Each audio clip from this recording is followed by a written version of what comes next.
Friends, అందరూ బాగున్నారా? Welcome to Bible quiz episode 46. So ఈరోజు మనం తెలుసుకోబోయే స్టోరీ దావీదు పార్ట్ 2. సో ఇప్పుడు మన స్టోరీలోకి వెళ్ళిపోయే ముందు మా డాడీ వచ్చి విన్నర్స్ ఛాన్సెస్ వాళ్ళకి ప్రేట్ చేస్తారు. పిల్లలు బాగున్నారు కదా? God bless you all. మరి 45 ఎపిసోడ్లు బైబిల్ క్విజ్లో పూర్తి చేసుకొని 46వ ఎపిసోడ్లోనికి మనం అడుగు పెడుతున్నాం. మరి ఈ 45 ఎపిసోడ్లలో పాల్గొన్న బిడ్డలందరినీ దేవుడు దీవించి ఆశీర్వదించును గాక, వారికి మంచి భవిష్యత్ దేవుడు దయచేయును గాక. మరి 46వ ఎపిసోడ్లోకి వెళ్ళడానికి ముందు 45వ ఎపిసోడ్ యొక్క విజేతలను అనౌన్స్ చేస్తాను. శ్రీమతి టి స్వరలత గారు, wife of Prasanna Kumar garu from Vijayawada. Karthik son of Suguna garu from Hyderabad. Nagamani daughter of Deevena garu Bobbili. Ganesh son of Deevena garu Bobbili.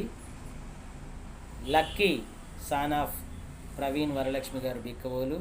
Milky daughter of Praveen Varalakshmi garu Bikkavolu. 45వ episode యొక్క విజేతలు వీరు. ప్రార్థన చేస్తారు. పరిశుద్ధుడైన దేవా, గొప్ప తండ్రి, 45వ ఎపిసోడ్లో విజేతలుగా నిలిచిన బిడ్డలందరినీ మీరు దీవించి కృపచేత నింపి ఆశీర్వదించండి. మా ప్రభా, వారి జీవితాల్లో గొప్ప కార్యాలు చేసి గొప్ప భవిష్యత్తు ఇచ్చేయండి.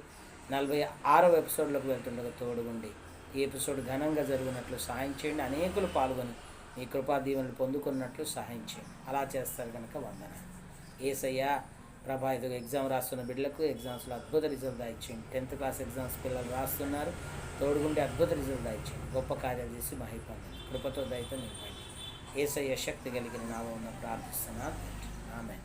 God bless you. మరి పాల్గొన్న అందరికీ ధన్యవాదాలు. మరి ఈ 46వ ఎపిసోడ్లో ఇంకా అనేక మంది పాల్గొని దేవుని పొందుకోవాలని మనవి. God bless you all. Praise the Lord. Okay friends, మనం ఇప్పుడు స్టోరీలోకి వెళ్ళిపోతాం. సో ఈరోజు మనం తెలుసుకోబోయే స్టోరీ ఏమని చెప్పాను, దావీదు పార్ట్ 2. అయితే ఫిలిస్తీన్లు ఇజ్రాయెల్ మీదకి యుద్ధానికి వస్తారనమాట. ఏలా అని ఒక లోయ ఉంటుంది. ఏంటి ఏలా? అదొక లోయ అనమాట. ఆ లోయ అవతలేమో ఫిలిస్తీన్లు, అవతలేమో ఇజ్రాయేలీలు ఉంటారు. ఫిలిస్తీన్ నుండి ఒక అతను ముందుకు వస్తారనమాట. అతనే గొలియాతు.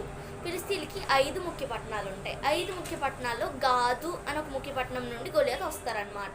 అతను చాలా స్ట్రాంగ్గా ఉంటాడు. ఇత్తడితో చేసిన బాడీ సూట్, ఈటే అంతా కవర్డ్గా వస్తాడు అనమాట. అతను 9 feet 9 inches టాల్ ఉంటాడు. చాలా స్ట్రాంగ్గా టాల్గా ఉంటాడు. ఈ ఇజ్రాయేలీలు ఫస్ట్ యుద్ధానికి ఎలా వెళ్తారంటే జయము జయము జయము జయము అనుకొని చాలా ఉత్సాహంగా వెళ్తారు. వెళ్ళి చూసేసరికి ఈ గొలియాతు ముందుకు వచ్చేసరికి అందరూ అతన్ని చూసి, అతని పర్సనాలిటీ చూసి అందరూ చాలా భయపడిపోయి వెనక్కి వెళ్ళిపోతూ ఉంటారనమాట. అయితే ఆ గొలియాతు ముందుకు వచ్చి అంటారు, మీ ఇజ్రాయేలీలో ఒకరు ముందుకు రండి. ఒకవేళ వాళ్ళు కనుక నన్ను కనుక ఓడిస్తే ఫిలిస్తీన్లందరూ మీకు దాసులు అయిపోతారు. కానీ నేను కనుక మీలో ఒకరిని ఓడిస్తే మీరందరూ మాకు దాసులు అయిపోవాలి అంటారు. అయితే ఇలా 40 days ఇతను ఇలా ఛాలెంజ్ చేస్తూనే ఉంటారు. ఈలోగా బెత్లెహేంలో యెషై ఉంటారనమాట. యెషై ఎవరంటే దావీదు వాళ్ళ నాన్న. అతను దావీదుని పిలిచి అంటారు, బాబు, ఎలియాబు, షమ్మా ఇంకా అబీనాదాబు మీ బ్రదర్స్ కదా, వాళ్ళు యుద్ధంలో ఉన్నారు కదా, వాళ్ళకి ఫుడ్ పంపించాలనుకుంటున్నాను, నువ్వు ఫుడ్ తీసుకెళ్ళు అంటారు. అయితే సరే అని చెప్పేసి యెషై వేపిన గోధుమలు, 10 జున్ను ముక్కలు, 10 రొట్టెలు దావీదుకి ఇచ్చి పంపిస్తారు. దావీదుకి గొర్రెలు ఉంటాయి కదా కాసుకోవడానికి, ఆ గొర్రెల్ని వేరే పని మనిషికి అప్పచెప్పేసి వెళ్తారనమాట. అయితే దావీదు వెళ్ళేసరికి అక్కడ కొంతమంది సామాన్లు చూస్తూ ఉంటారు. ఆ సామాన్లు చూసేవారికి ఈ భోజనం అప్పచెప్పి అతను యుద్ధం ఎలా జరుగుతుందో చూడడానికని వెళ్తారనమాట. వెళ్తే అక్కడ గొలియాతు ఈ ఇజ్రాయెల్ మీద ఛాలెంజ్ చేయడం గట్రా చూస్తారు. చూసి అక్కడ కొంతమంది సైనికులు ఉంటారు. ఆ సైనికుల దగ్గరికి వెళ్ళి దావీదు అంటారు, ఈ సున్నతి లేని ఫిలిస్తీన్ చూసి మీరు భయపడుతున్నారా? మనతో దేవుడు ఉన్నారు కదా అనేసి అలా చెప్తున్న మధ్యలో ఎలియాబు ఉంటారు కదా, వాళ్ళ పెద్దన్నయ్య, ఆ అన్నయ్య వచ్చి తిట్టేస్తారనమాట. ఏంటి నువ్వు ఇక్కడ చేస్తున్నావు? నీ గొర్రెలు ఉన్నాయి కదా, అవి కాసుకోవడం మానేసి నువ్వు ఇక్కడికి వచ్చి ఏం చేస్తున్నావు? నీ హృదయం నాకు తెలుసు, నువ్వు ఎలాంటి వాడువో నాకు తెలుసు అనుకొని తిట్టేస్తారు అనమాట. తిట్టేస్తే దావీదు అంటాడు, నేనేం చేశాను, నేను జస్ట్ మాట్లాడాను అంతే కదా అనుకొని చెప్పేసి వేరే వాళ్ళ దగ్గరికి వెళ్తారు. అలాగా అందరికీ చెప్పి చెప్పి చెప్పి అది మొత్తం సౌలు దాకా వెళ్తారనమాట.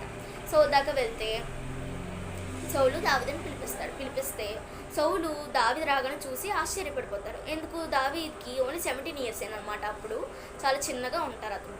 అయితే ఇతను చూసి, బాబు నువ్వు ఇంత చిన్నోడు కదా, నువ్వు ఎలా యుద్ధం చేస్తావు అంటారు. అయితే దావీదు అంటాడు, అయ్యా నేను గొర్రెలు కాసేటప్పుడు నేను 2 వైల్డ్ యానిమల్స్ని నేను ఎదుర్కొన్నాను.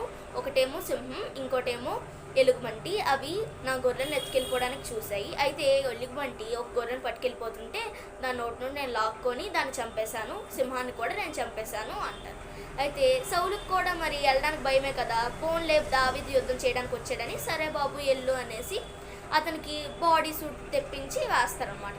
అయితే అది చాలా పొడవైపోద్ది దావీదుకి. అయితే దావీదు అంటారు, దావీదు చాలా హెవీ అయిపోయేసరికి దావీదు అంటారు, నాకు ఇవేం అలవాటు లేవు అని చెప్పేసి ఒక కర్ర, 5 ఏర్లో ఉంటాయి కదా స్మూత్ 5 రాళ్ళు, ఇంకా ఒక బడిసెలా తీసుకొని యుద్ధానికి వెళ్తే అప్పుడు గొలియాతు చూస్తారనమాట దావీదుని రావడం. అయితే దావీదుని చూసి నవ్వుతారనమాట. నవ్వు ఏమంటారు, నువ్వు ఎంత చిన్నగా ఉన్నావు, నువ్వు నాతో ఏం యుద్ధం చేస్తావు, నాతో మా దేవతలు ఉన్నారు, నేను చంపి నిన్ను ముక్కలు చేసి కాకులకు తినిపిస్తాను అంటారనమాట. అయితే అప్పుడు దావీదు అంటారు, నాకు నేనే రాలేదు, నాతో యెహోవా దేవుడు ఉన్నారు, నేను చంపేస్తాను అనేసి చెప్పి ఏం చేస్తారంటే బడిసెల్లో ఒక రాయి పెట్టి గట్టిగా పరిగెత్తుకుని వెళ్ళి గట్టిగా ఇసురు కొడతారు.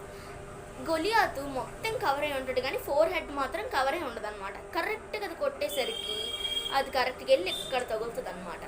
అయితే వెనక్కి పడిపోవాల్సిన వాడు ముందుకు పడిపోతాడు. గొలియాతు పడిపోతే స్పృహత పడిపోయిన గొలియాతుని చూసి దావీదు పరిగెత్తుకొని వెళ్ళి గొలియాత్ దగ్గర ఉన్న ఖడ్గం తీసుకొని దావీదేమో గొలియాత్ తలను నరికేస్తాడనమాట. దేంతో? గొలియాతు ఖడ్గంతోనే తల నరికేస్తే ఫిలిస్తీన్లు అందరూ భయపడిపోతారనమాట. భయపడిపోతే ఇజ్రాయేల్ అందరూ తరిమేస్తారు ఫిలిస్తీన్ని. తరిమేస్తే ఆ తర్వాత ఇవి ఇజ్రాయేలీలు ఫిలిస్తీన్లు గోడారాలు గట్రా వేసుకుంటారు కదా, అక్కడికి వెళ్ళి వాళ్ళ సొమ్ము అవన్నీ ఉంటాయి కదా, అవన్నీ దోచుకుంటారు అనమాట. అయితే దావీదు మాత్రం గొలియాత్ ఖడ్గం ఇంకా గొలియాత్ తల పట్టుకొని సౌలు దగ్గరికి వెళ్తారనమాట. సౌలు దగ్గరికి వెళ్తే అప్పుడు సౌలు చూసి హ్యాపీగా ఫీల్ అయ్యి అబ్నేరు అని ఒక సైన్యాధిపతిని పిలిపిస్తారు. ఆ అబ్నేర్ పిలిపిస్తే అబ్నేర్ని అడుగుతారనమాట సౌలు, బాబు ఇతను ఎవరు కొడుకు అని అడుగుతారు. అయితే అబ్నేర్ అంటారు, ప్రభువా నాకు నిజంగా తెలియదు రాజా, నాకు నిజంగా తెలియదు అంటారు. అయితే సరే అయితే కనుక్కొనరా అనుకొని సౌలు పంపిస్తారు. అంతే ఫ్రెండ్స్, నెక్స్ట్ కంటిన్యూ అయ్యే స్టోరీ నెక్స్ట్ ఎపిసోడ్లో చూసుకుందాం. ఇప్పుడు జాయ్ వచ్చి మమ్మల్ని 10 క్వశ్చన్స్ అడిగి ప్రేట్ చేస్తాం. సో ఫ్రెండ్స్, మీరు ఇప్పుడు క్యాథరిన్ చెప్పిన స్టోరీ విన్నారు కదా, నేను ఇప్పుడు మిమ్మల్ని ఆ స్టోరీ మీద 10 క్వశ్చన్స్ అడగబోతున్నాను. ఫస్ట్ క్వశ్చన్, గొలియాతు ప్రాంతం ఏది? సెకండ్ క్వశ్చన్, గొలియాతు ఇజ్రాయేలీలతో తలపడిన ప్రాంతం ఏది?